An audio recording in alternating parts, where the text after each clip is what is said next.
graduan. Dah tak ada ke skim graduan ni korang? Cuba komen. Ada lagi tak skim graduan? Kita apa yang ada skim graduan? Skim graduan ni siapa? Skim graduan adalah pelajar yang dah konvo. Nampak tak? Pelajar yang dah konvo. Pelajar yang dah konvo. Dia ada dua kategori. Yang masih belajar pun ada. Student.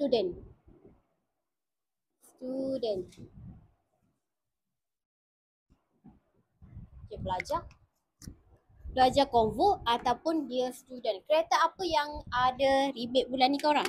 Kereta yang ada rebate.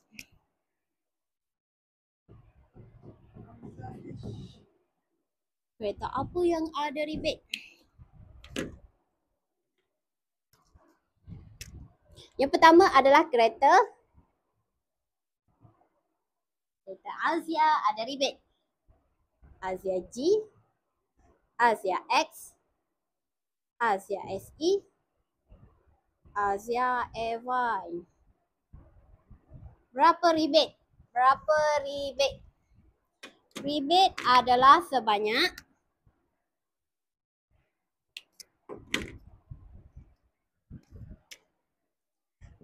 RM1,000. Khas untuk siapa?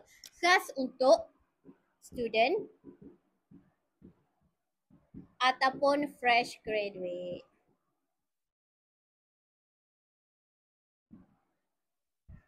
Student tu yang masih belajar sama ada diploma ataupun degree lah.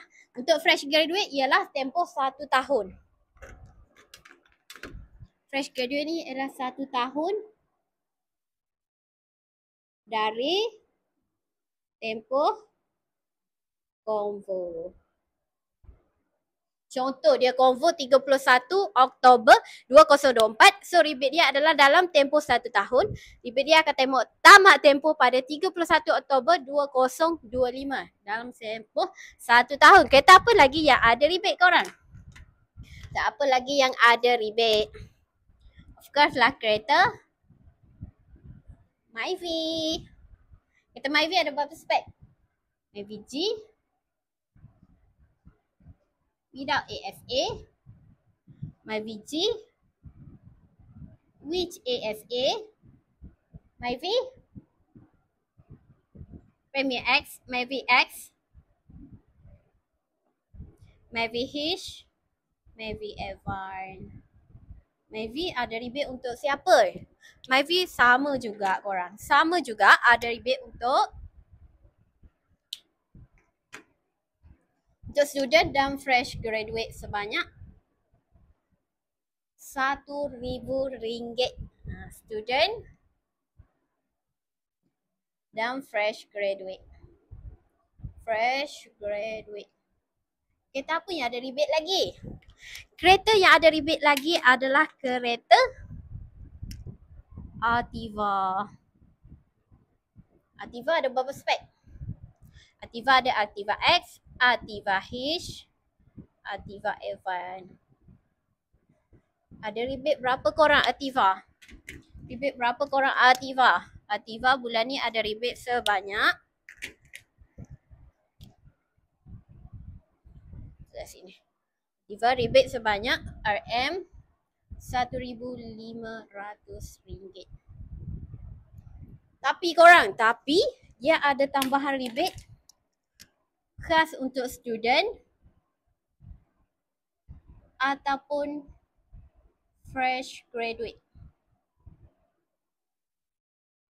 Akan dapat tambahan rebate sebanyak berapa? Sebanyak RM500.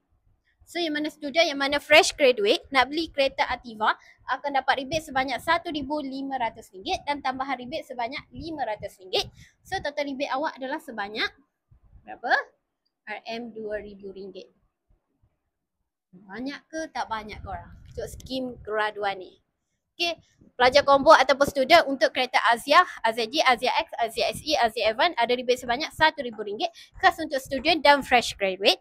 Untuk Myvi ada Myvi G without ASA, Myvi G with ASA, Myvi X, Myvi H, Myvi Evan ada rebate juga sebanyak RM1,000 khas untuk student dan fresh graduate. Artiva ada 3 spek, Artiva X, Artiva H, Artiva Evan ada rebate untuk orang awam semua kategori RM1,500, tapi kalau awak student, awak fresh graduate, awak akan dapat tambahan rebate sebanyak RM500. So total rebate awak RM1,500 tambah RM500. Total rebate awak adalah RM2,000. So kepada yang mana student, yang mana fresh graduate, disarankan untuk beli kereta yang ada rebate. Kereta Azia, kereta Myvi ataupun kereta Artiva ada rebate bulan ni. Siapa nak dapatkan kereta ni, 3 spek ni, boleh Roger Fira dibayar. Okay, macam mana student ataupun fresh graduate nak beli kereta? Boleh pakai Grento. Student kan masih belajar, tak ada payslip, tak ada bank statement, masih belajar, dia boleh pakai Grento. Ibu ayah, adik-beradik ataupun bagi yang dah berkahwin, suami isteri boleh jadi Grento dia untuk dia pasangan lah. Okay, student ataupun fresh graduate nak beli kereta Azia, kereta Myvi, kereta Artiva, Roger Fira dibayar. Nak tahu apa-apa lagi berkenaan kereta Perodua, boleh komen kat bawah. Nanti Fira reviewkan, Fira buat video.